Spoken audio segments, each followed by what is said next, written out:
नमस्कार दोस्तों, आइए कुछ कानून की बात जानते हैं। सिविल मुकदमों में न्यायालय पर पुकार के दौरान जब पक्षकार उपस्थित नहीं होते हैं तो मुकदमे पर क्या प्रभाव पड़ता है, आइए इसके बारे में जानते हैं। सीपीसी के ऑर्डर 9 नियम 1 में यह व्यवस्था दिया गया है कि मुकदमा चलने के दौरान न्यायालय पर वादी एवं प्रतिवादी उपस्थित नहीं होते हैं तो मुकदमे पर क्या परिणाम होगा, यह व्यवस्था दिया गया order 9 rule 1 CPC. Order 9 rule 2 CPC में यह कहा गया कि न्यायालय द्वारा सम्मन जारी करने के लिए यदि वादी न्यायालय शुल्क नहीं जमा करता, न्यायालय के जो शुल्क होते हैं सम्मन जारी करने के लिए, प्रतिवादी को बुलावा भेजने के लिए, अगर वादी सम्मन का शुल्क नहीं जमा करता तो वह वाद उसका न जमा करने से खारिज हो जाएगा। सीपीसी ऑर्डर 9 रूल 3 कहता है कि अगर पुकार के दौरान वादी एवं प्रतिवादी न्यायालय पर उपस्थित नहीं होते नियत तिथि पर पुकार के समय, तो उसका वादी का वाद दोनों की अनुपस्थिति में खारिज हो जाएगा। इसको पुनः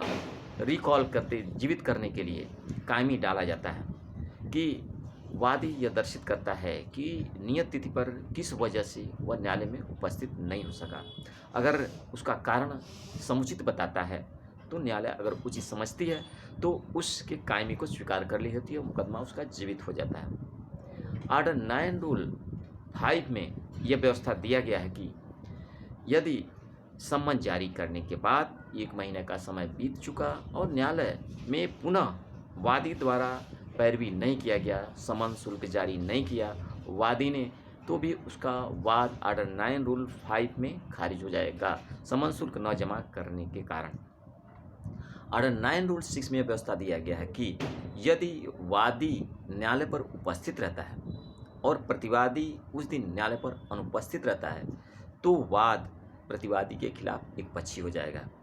अब प्रतिवादी अपने एक पक्षी वाद की सुनवाई के लिए अगर उसको जानकारी होती है कि उसका वाद एक पक्षी हो गया तो न्यायालय पर उपस्थित होता है और न्यायालय में निवेदन करता है एक प्रार्थना पत्र के माध्यम से कि किस वजह से वह न्यायालय पर उपस्थित नहीं हो सका, उसका कारण बताता है। न्यायालय को अगर लगता है कि प्रतिवादी का प्रार्थना पत्र उचित है तो उसके रिकॉल को स्वीकार कर लेता है, उसको फिर सुनवाई का अवसर देते हुए मान लेता है।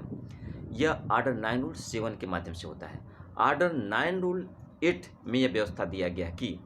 यदि पुकार के समय वादी अनुपस्थित रहता है न्यायालय पर और प्रतिवादी उपस्थित रहता है, यानी कि वादी के अनुपस्थिति में और प्रतिवादी के उपस्थिति में वाद खारिज हो जाता है और ऐसी अवस्था में ऑर्डर 9 रूल 9 के माध्यम से वादी प्रार्थना पत्र देता है कि क्यों वह न्यायालय पर उपस्थित नहीं हो सका, इसका उचित कारण देता है। अगर न्यायालय को लगता है कि उसका कारण सही है तो उसके कायमी प्रार्थना पत्र को स्वीकार कर लिया जाता है। ऑर्डर 9 रूल 13 में व्यवस्था दिया गया है कि यदि प्रतिवादी के खिलाफ एक पक्षी निर्णय हो चुका है और प्रतिवादी को जब जानकारी हुई